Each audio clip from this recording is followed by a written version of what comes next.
पौराणिक धार्मिक शास्त्रों के अनुसार चैत्र मास के कृष्ण पक्ष की एकादशी तिथि को पाप मोचनी एकादशी व्रत रखा जाता है। इस साल पाप मोचनी एकादशी 18 मार्च शनिवार को मनाई जाएगी। चैत्र कृष्ण एकादशी यानी पाप मोचनी एकादशी के दिन भगवान विष्णु का पूजन किया जाता है। मान्यताओं के अनुसार पाप मोचनी एकादशी को पापों का नाश करने वाली माना जाता है। इस व्रत को करने से तन और मन की शुद्धि होती है, जीवन के सभी दुख दूर होते हैं, मानसिक शांति मिलती है। पाप मोचनी एकादशी कथा एवं महामात्य का श्रवण पठन करने से समस्त पाप नाश को प्राप्त हो जाते हैं। यदि किसी कारणवश व्रत ना रख पाए तो कथा एवं महामात्य का श्रवण पठन अवश्य करें। चैत्र मास कृष्ण पक्ष की एकादशी पाप मोचनी एकादशी व्रत कथा। धर्मराज युधिष्ठिर बोले, हे भगवान, मैंने फागुन मास की शुक्ल पक्ष की एकादशी का महामात्य सुना। अब आप चैत्र मास की कृष्ण पक्ष की एकादशी के विषय में बतलाइए। इस एकादशी का क्या नाम है, इसमें कौन से देवता की पूजा की जाती है तथा इसकी क्या विधि है, सो सब विस्तार पूर्वक कहिए। भगवान श्री कृष्ण बोले, हे राजन, एक समय राजा मंधाता ने लोमश ऋषि से यही प्रश्न पूछा था। तब लोमश ऋषि ने उत्तर दिया था कि हे राजन, चैत्र मास के कृष्ण पक्ष की एकादशी का नाम पाप मोचनी है।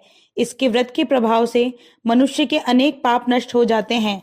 इसकी कथा इस प्रकार है। प्राचीन समय में चैत्ररथ नामक वन में अप्सराएं निवास करती थी। वहां हर समय वसंत रहता था, अर्थात उस जगह सदैव हर तरह के पुष्प खिले रहते थे। उस जगह गंधर्व कन्याएं विहार किया करती थी। उस वन में इंद्र भी अन्य देवताओं के साथ क्रीड़ा करता था। उसी वन में एक मेधावी नामक मुनि तपस्या करते थे। वह शिव भक्त थे। एक दिन मंजू घोषा नामक एक अप्सरा उनको मोहित करने के लिए सितार बजाकर मधुर मधुर गाने गाने लगी। उसी समय शिव के शत्रु अनंग कामदेव भी शिव भक्त मेधावी मुनि को जीतने के लिए तैयार हुए। कामदेव ने उस सुंदर अप्सरा के भ्रू का धनुष बनाया और कटाक्ष को उसकी प्रत्यंचा डोरी बनाई। इस तरह कामदेव अपने शत्रु शिव भक्त को जीतने के लिए तैयार हुए। उस समय मेधावी मुनि भी युवा तथा हृष्टपुष्ट थे। उन्होंने यज्ञोपवीत एवं दंड धारण कर रखा था।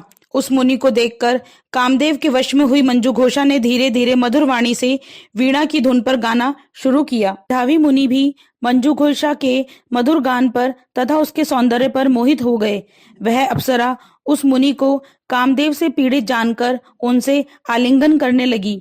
मुनि भी उनके सौंदर्य पर मोहित होकर शिव रहस्य को भूल गए और काम के वशीभूत होने के कारण उन्हें दिन और रात्रि का भी कुछ ध्यान ना रहा और बहुत समय तक दोनों साथ साथ रमण करते रहे। एक दिन मंजू घोषा उस मुनि से बोली कि हे मुनि, अब मुझे बहुत समय हो गया है, अतः स्वर्ग जाने की आज्ञा दीजिए। उस अप्सरा की ऐसे वचनों को सुनकर मुनि बोले, हे सुंदरी, तुम तो आज ही इस संध्या को आई हो, अभी प्रातःकाल तक ठहर जाओ। मुनि के ऐसे वचनों को सुनकर अप्सरा बोली, हे मुनि, आपकी रात्रि तो बहुत लंबी है। अब आप सोचिए कि मुझे आपके पास आए कितना समय हो गया होगा। उस अप्सरा के वचनों को सुनकर मुनि को ज्ञान प्राप्त हो गया और वह समय का विचार करने लगे।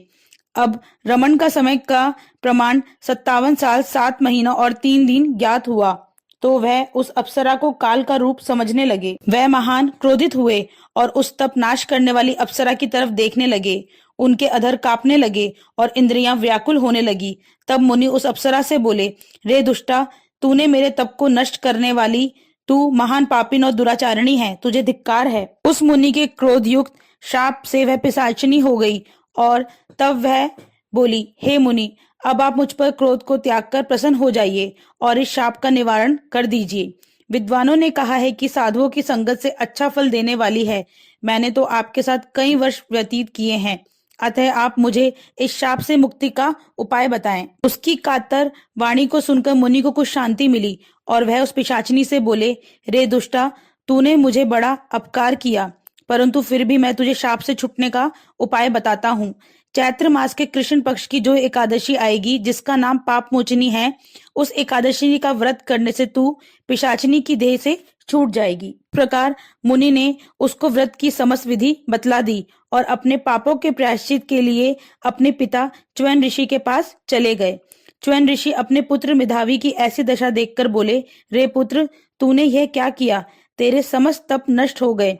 मेधावी बोला, हे पिताजी, मैंने बहुत बड़ा पाप किया है, आप उससे छूटने का कोई उपाय बतलाइए। च्यवन ऋषि बोले, हे तात, तुम चैत्र मास के कृष्ण पक्ष की पाप मोचनी नाम की एकादशी की विधि तथा भक्ति पूर्वक व्रत करो, इससे तुम्हारे समस्त पाप नष्ट हो जाएंगे। पिता के वचनों को सुनकर मेधावी ऋषि ने पाप मोचनी एकादशी का विधि पूर्वक उपवास किया। उसके प्रभाव से उनके समस्त पाप नष्ट हो गए। मंजू घोषा अप्सरा भी पाप मोचनी एकादशी का व्रत करने से पिशाचनी की देह से छूट गई और सुंदर रूप धारण करके स्वर्गलोक को चली गई। लोमश ऋषि बोले, हे राजन, इस पाप मोचनी एकादशी के प्रभाव से मनुष्य के सब पाप नष्ट हो जाते हैं। आशा है आपको ये जानकारी अच्छी लगी हो। ऐसी ही अधिक जानकारी के लिए हमारे चैनल को लाइक, शेयर व सब्सक्राइब करें। जय श्री राम।